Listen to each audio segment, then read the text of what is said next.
معروف لکھاری اور تجزیہ کار عمار مسعود نے کہا ہے کہ بھارتی خفیہ ایجنسی را نے حسینہ واجد کی حکومت کے خلاف انقلاب برپا کرنے والے مقبول ترین اسٹوڈنٹ لیڈر عثمان ہادی کو اس لیے قتل کروا دیا کہ وہ فروری میں ہونے والے عام انتخابات میں برسر اقتدار آ سکتے تھے، لہٰذا انہیں سڑک پر سرے عام گولیاں مار کر قتل کر دیا گیا۔ اس قتل کا ایک مقصد بنگلہ دیش میں ایسے لوگوں کو اقتدار میں آنے سے روکنا تھا جو پاکستان کے ساتھ تعلقات بہتر کرنا چاہتے ہیں، لیکن ہادی کے قتل سے بنگلہ دیش میں بھارت مخالف جذبات مزید ابھر کر سامنے آ گئے۔ اپنے سیاسی تجزیے میں عمار مسعود کہتے ہیں، بنگلہ دیش میں حالیہ سیاسی ہلچل کے دوران انقلابی طلبہ تحریک کے نمایاں رہنما عثمان ہادی کے سرعام قتل نے ملکی سیاست کو ایک نئے بحران سے دوچار کر دیا ہے۔ ان کا کہنا ہے کہ یہ قتل محض ایک فرد کی ہلاکت نہیں بلکہ آنے والے عام انتخابات پر اثر انداز ہونے کی ایک منظم کوشش ہے۔ عثمان ہادی ان نوجوان رہنماؤں میں شامل تھے جنہوں نے سابق وزیر اعظم شیخ حسینہ واجد کے خلاف چلنے والی طلبہ تحریک میں کلیدی کردار ادا کیا۔ یہ تحریک بالآخر حسینہ واجد کے اقتدار کے خاتمے اور ملک سے فرار پر منتج ہوئی۔ عمار مسعود کہتے ہیں کہ عثمان ہادی فروری میں متوقع عام انتخابات میں ایک مضبوط اور عوامی لیڈر کے طور پر ابھر رہے تھے۔ ان کے بھارت مخالف سیاسی نظریات نہ صرف بنگلہ دیش بلکہ عالمی سطح پر جانے جاتے تھے۔ یہی وجہ ہے کہ انہیں انتخابات سے محض ایک ماہ قبل قتل کر دیا گیا۔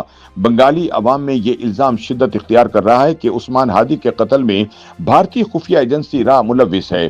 مبصرین کے مطابق بھارت خائف تھا کہ اگر بھارت مخالف نوجوان قیادت انتخابات میں کامیاب ہو گئی تو بنگلہ دیش میں بھارتی اثر و رسوخ کو شدید دھچکا لگے گا۔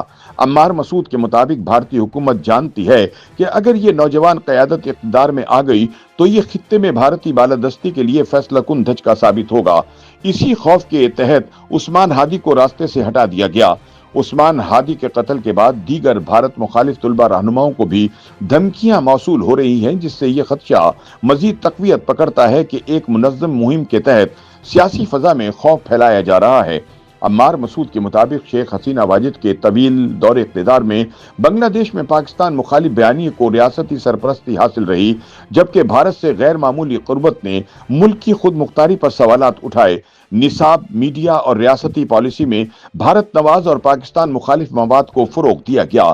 تاہم گزشتہ برسوں میں ایک نئی اپوزیشن ابھری جو کسی سیاسی جماعت کی بجائے نوجوان طلبہ پر مشتمل تھی۔ یہ نوجوان بھارت کے زیر اثر رہنے کی بجائے ایک خود مختار بنگلہ دیش کے حامی تھے۔ وزیر اعظم حسینہ کے دور اقتدار میں ان احتجاجوں کے دوران سیکورٹی فورسز کی کارروائیوں میں سینکڑوں طلبہ ہلاک ہوئے، جس کے بعد حسینہ واجد ملک چھوڑنے پر مجبور ہوئیں۔ عثمان ہادی کے قتل کو کئی حلقے بنگلہ دیش کی بدلتی سیاسی سمت کو روکنے کی کوشش قرار دے رہے ہیں۔ عمار کہتے ہیں کہ حسینہ واجد کے بعد بنگلہ دیش میں دو واضح رجحانات سامنے آئے۔ پہلا بھارت کی سیاسی اور خفیہ مداخلت کے خلاف رد عمل ہے، جبکہ دوسرا پاکستان کے ساتھ تعلقات کی بہتری کی خواہش ہے۔ عمار مسعود کہتے ہیں کہ 54 برس قبل بنگلہ دیش کے قیام کے وقت جو خواب دیکھا گیا تھا، اس کی تلخ حقیقت آج عثمان ہادی کے قتل کی صورت میں سامنے آ چکی ہے۔ ہادی کا قتل نہ صرف بنگلہ دیش کی انتخابی سیاست بلکہ پورے خطے کے لیے ایک اہم موڑ ثابت ہو سکتا ہے۔ اگر اس قتل کی شفاف تحقیقات نہ ہوئیں اور سیاسی تشدد کا سلسلہ نہ رکا تو آنے والے انتخابات متنازع ہو سکتے ہیں۔ بنگلہ دیش آج ایک ایسے مرحلے پر کھڑا ہے جہاں اس کی نئی نسل ماضی کے بیانیوں سے ہٹ کر مستقبل کا تعین کرنا چاہتی ہے۔ سوال یہ ہے کہ آیا یہ آواز دبائی جائے گی یا عثمان ہادی کا خون ایک نئی سیاسی بیداری کو جنم دے گا؟